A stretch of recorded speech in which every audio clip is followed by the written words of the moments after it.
Hello everyone, welcome back to Truth and Reason Ministry. I have an exciting video for you today. Now, when you think of the word evangelism, do you automatically become terrified like, ah? Or do you get this uncomfortable feeling, right? Maybe you're out in public, you're at work, you're at a park, and you see this opportunity to share the gospel with someone, and all of a sudden you feel this discomfort in your gut. Or your mind just begins to prop up images of what can go wrong, right? You think of offending the person. You think of getting a question that you can't answer, or you think of someone just getting angry with you, or you may even think of just losing your job or your social status, all because you tried to share the gospel. And if verbally sharing the gospel is difficult for you, oh, do I have a technique for you. If you cannot get over the hump of opening your mouth to share the gospel of Jesus Christ, I have an amazing tip. You ready? Here's the tip. Live as best as you can. Do the hardest work that you can at your job.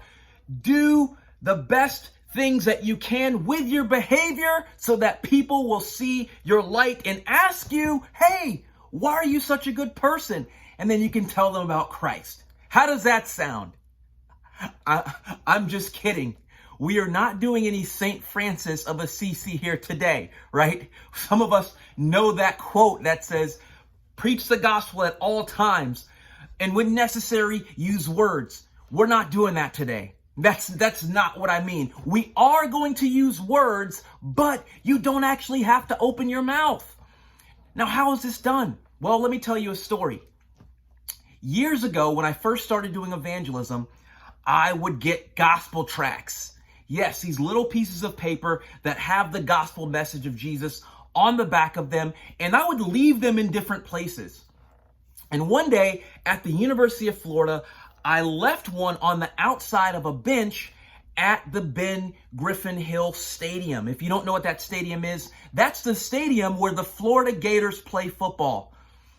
And I left one outside, and I remember the next day I was walking next to the stadium. I see a mother and her son walk past this little platform that I had left the tract on.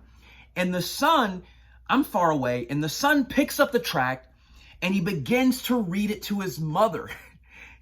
He starts reading through the tract, and it's one of those Living Waters Way of the Master tracts, and he just begins to read it to his mother. And he says, Mom, have you ever lied?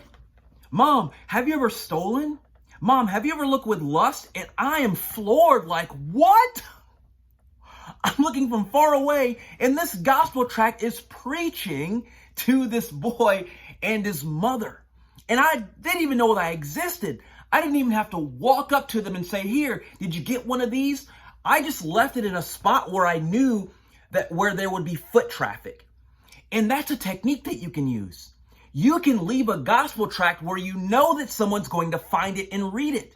You can leave them at restaurant tables after you get your bill and pay for your meal. You can leave them at gas stations. Just yesterday, I left a small gospel tract inside of the debit card slot so that the next person who gets gas can come and find the tract and read it, because they're not going to be able to put their card in because it's blocked. So they have to grab it. I've heard of people taking little cards and putting them inside of beer bottle boxes so that when someone buys the beer, they open it up and guess what? There's a gospel tract inside. So you can leave them in places with high traffic. You can leave them at gas stations. You can leave them on tables at restaurants. I've even left some of the little 10 Commandment coins with the 10 Commandments and a gospel message in public bathrooms. But you can leave those tracts anywhere where someone is going to be, and guess what? Someone is going to get the gospel from you. Now, they may throw it away. Who knows what they're going to do? That's up to God with how he wants to use that method. But guess what? You are involved in the Great Commission. Even if you're terrified and you don't approach anyone or talk to anyone face to face, you are taking part in the Great Commission. How amazing is that? You don't have to leave it up to your pastor.